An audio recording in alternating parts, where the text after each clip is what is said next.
নমস্কার বন্ধুরা, কেমন আছেন সবাই? আশা করছি সবাই খুব ভালো আছেন। রান্নাবান্না অ্যান্ড ব্লগ চ্যানেল থেকে সবাইকে স্বাগতম। আজ আবার নতুন ধরনের একটা রেসিপি নিয়ে হাজির হয়ে গেলাম। আজ আমি তৈরি করব ডোনাট। আমি ডোনাট কিভাবে তৈরি করেছি সেই রেসিপিটাই আপনাদের সাথে শেয়ার করব। আশা করছি রেসিপিটা আপনাদের কাছে ভালো লাগবে। ডোনাট তৈরি করার জন্য আমি প্রথমে 1 কাপ কুসুম গরম দুধ নিয়ে নিলাম। দিয়ে দিচ্ছি দুধের মধ্যে 2 চামচ চিনি। চিনিটা একটু দুধের সাথে ভালো করে মিশিয়ে নেব। চিনিটা আমি ভালোভাবে মিশিয়ে নিয়েছি। দিয়ে দিচ্ছি দুধের মধ্যে 1 চামচ ইস্ট। দুধের এই মিশ্রণটা আমি 10 মিনিট ঢেকে রেখে দেব, এতে করে ইস্টটা অ্যাক্টিভ হয়ে যাবে। এরপরে আমি 2 কাপ ময়দা নিয়ে নিলাম।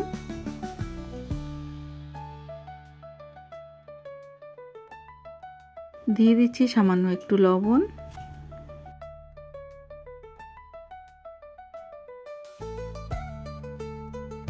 এরপরে ইস্টের এই মিশ্রণটাকে দিয়ে আমি ময়দা ভালোভাবে মেখে নেব।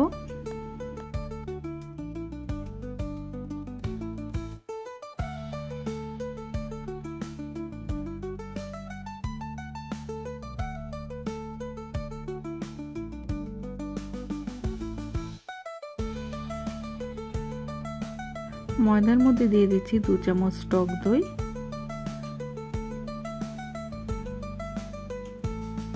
ময়দাটাকে খুব ভালোভাবে মেখে একটা নরম ডো তৈরি করে নেব।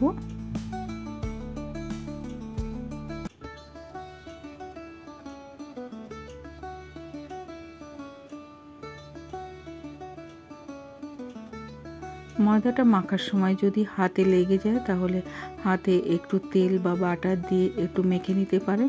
দিয়ে দিচ্ছি কিছুটা পরিমাণে আমি বাটার।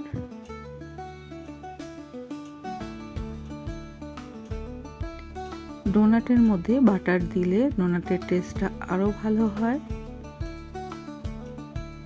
দেখুন ময়দাটা আমি খুব ভালোভাবে মেখে নিয়েছি।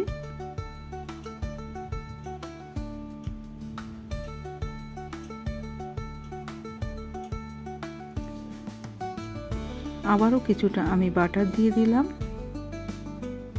বাটার দিয়ে হাতের সাহায্যে এইভাবে টেনে টেনে একটু ময়দাটাকে মেখে নিতে হবে। খুব নরম একটা ডো তৈরি করে নিতে হবে।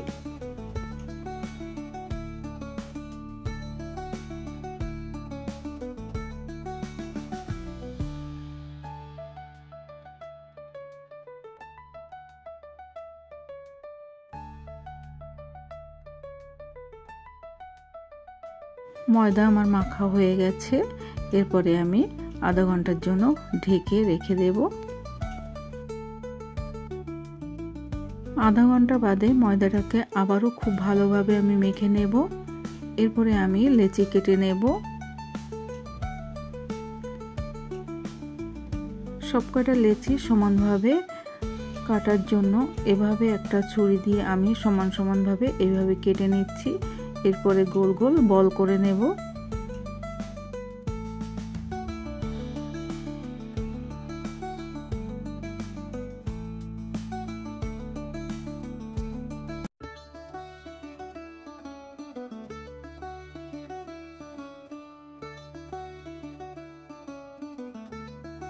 সবকটা ডোনাট আমি এইভাবে তৈরি করে নিয়েছি।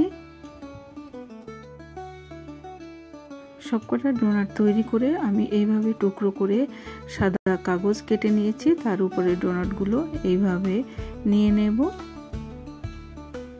আর এইভাবে একটু হাতের সাহায্যে চ্যাপটা করে দেব।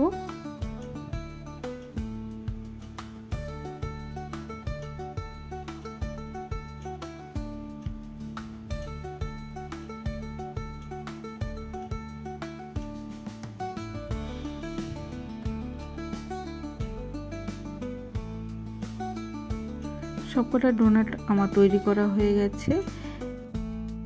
ডোনাটের ডিজাইনটা দেওয়ার জন্য আমি একটা নজেল নিয়ে নিয়েছি। নজেলটা দিয়ে এইভাবে আমি ডোনাটের মাঝখান থেকে কেটে নিচ্ছি। আপনাদের কাছে যদি নজেলটা না থাকে তাহলে আঙ্গুলের সাহায্যে এই ডোনাটের ডিজাইনটা করে নিতে পারেন। এরপরে ডোনাটগুলো আমি 2 ঘন্টার মতো ঢেকে রেখে দেব, এতে করে ডোনাটগুলো আরও ভালো ফুলে যাবে। সবকটা ডোনাট আমার তৈরি করা হয়ে গেছে। এরপরে আমি 2 ঘন্টার জন্য ডোনাটগুলো ঢেকে রেস্টে রেখে দেব। 2 ঘন্টা বাদে ফিরে এলাম। একটা প্যানে পর্যাপ্ত পরিমাণে সাদা তেল দিয়ে দিয়েছি আর ডোনাটগুলো এভাবে লাল লাল করে আমি ভেজে নেব। আর এই কাগজটার সময় যদি ডোনাটটা আপনি দিয়ে দেন তেলের মধ্যে, তাহলে কিন্তু ডোনাটটা ভাঙবে না আর দিতেও সুবিধা হবে। সেই জন্য আমি কাগজের উপরে ডোনাটগুলো তৈরি করে নিয়েছি। দেখুন কাগজগুলো আমি তুলে নিচ্ছি। ডোনাটটা আমি এইভাবে লাল লাল করে ভেজে তুলে নেব। সবকটা ডোনাট আমি এইভাবে ভেজে নেব। আশা করছি রেসিপিটা আপনাদের কাছে ভালো লেগেছে। আপনারা অবশ্যই বাড়িতে একবার ট্রাই করে দেখতে পারেন। বাচ্চারা কিন্তু ভীষণই ভালোবাসে এই ডোনাট খেতে।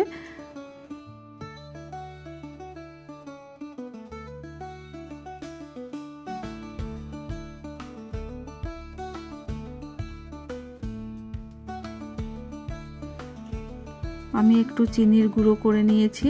চিনির গুঁড়োর মধ্যে এইভাবে ডোনাটগুলো একটু লাগিয়ে নিচ্ছি, এতে করে ডোনাটগুলো খেতে আরও টেস্টি হবে। ডোনাটের এই রেসিপিটা যদি আপনাদের কাছে ভালো লেগে থাকে, তাহলে আমার সাথে থাকার অনুরোধ রইল। আর কমেন্ট করে জানাবেন রেসিপিটা আপনাদের কাছে কেমন লাগলো। সবাই খুব ভালো থাকবেন, সুস্থ থাকবেন। ধন্যবাদ। আবার আসবো অন্য কোনো রেসিপি নিয়ে।